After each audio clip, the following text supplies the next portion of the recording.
Jemaat Tuhan, kita akan dengarkan firman Tuhan pada saat ini yang diambil dari Ibrani 10 ayat yang ke-18. Jadi apabila untuk semuanya itu ada pengampunan, tidak perlu lagi dipersembahkan korban karena dosa. Ada dua katakanlah pertanyaan sederhana untuk bisa memahami teks ini. Yang pertama, apakah itu dosa? Dan yang kedua, bagaimana cara menyelesaikan dosa?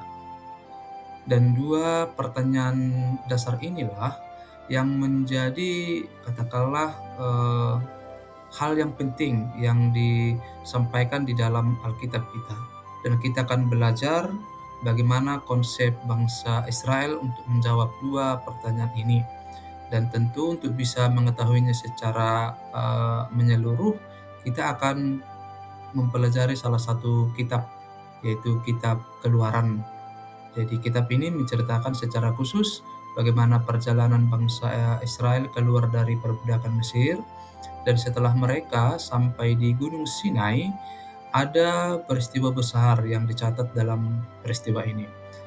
Peristiwa pertama ketika Allah menyuruh kepada Musa untuk pergi ke Gunung Sinai, dan Allah memberikan hukum Taurat. Dan melalui hukum Taurat inilah pertanyaan yang pertama tadi bisa dijawab, apakah itu dosa? Jadi dosa itu berkenaan dengan wahyu ilahi yang diberikan yang diberikan kepada Allah kepada bangsa Israel. Jadi setiap tindakan yang bertentangan dengan apa yang dituliskan oleh Allah dalam hukum Tauratnya, itulah dosa. Kemudian pertanyaan yang kedua yang juga sangat menarik, bagaimanakah cara menyelesaikan dosa itu? Bangsa Israel sudah mengetahui bahwa mereka itu misalnya dengan membaca hukum Taurat, mendengarkan pengajaran hukum Taurat, mereka itu berdosa.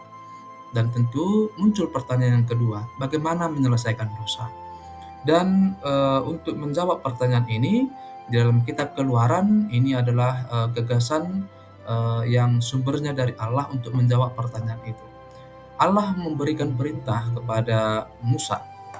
Yang pertama, mendirikan kemah suci, dan yang kedua, menahbiskan imam, saudara dari Musa yang bernama Harun, untuk menyelenggarakan proses peribadahan atau ritus yang ada di kemah suci yang dibangun pada saat itu.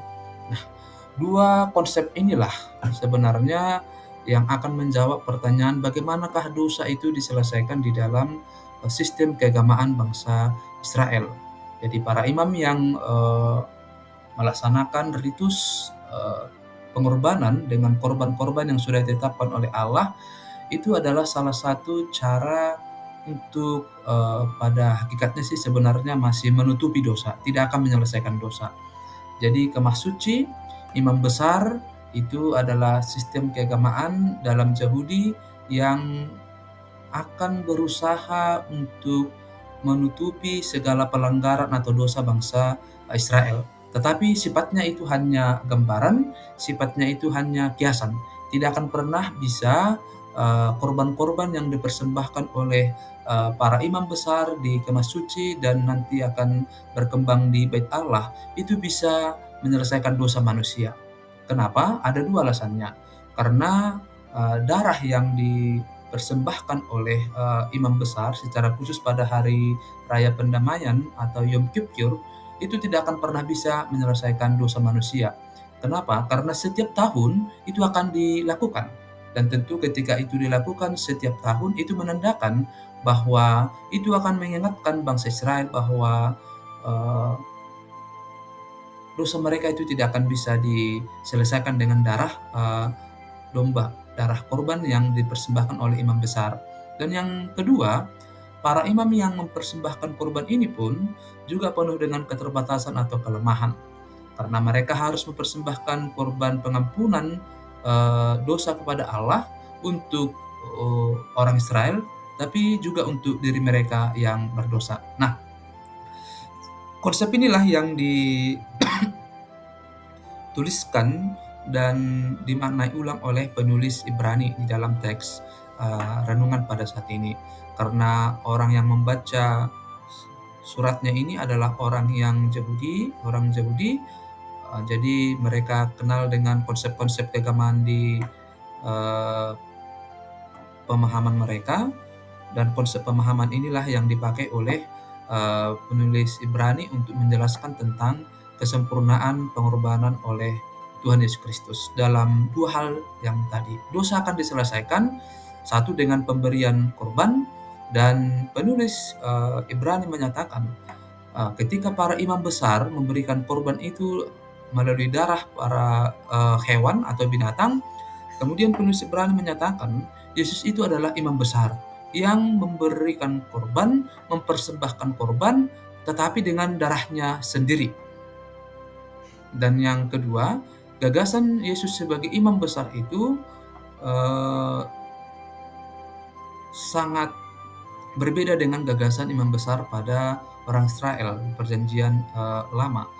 Yesus itu sebagai imam besar yang tidak memiliki dosa, sehingga konsep atau ketika Yesus memberikan darahnya, itu adalah darah yang bisa menyelesaikan segala eh, dosa yang dilakukan oleh manusia dalam sepanjang masa dan zaman.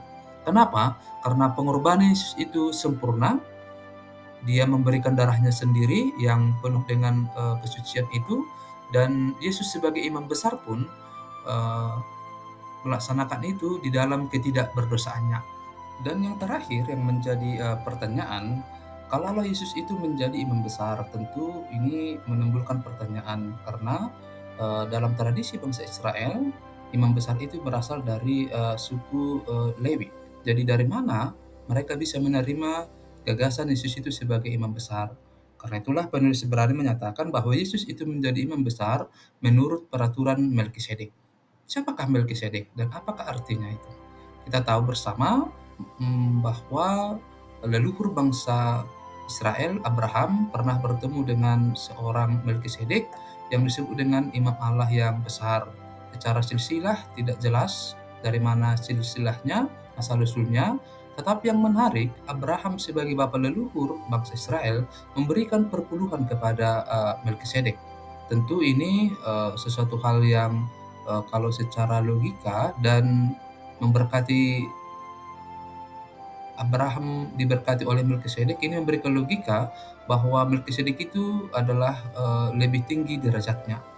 Dan kenapa Abraham memberikan perpuluhan yang sebenarnya perpuluhan itu diberikan kepada suku Lewi dalam tradisi Israel, kenapa diberikan kepada Melkisedek? Itulah menandakan bahwa Melkisedek itu adalah orang yang dihormati, seorang imam Allah yang maha tinggi.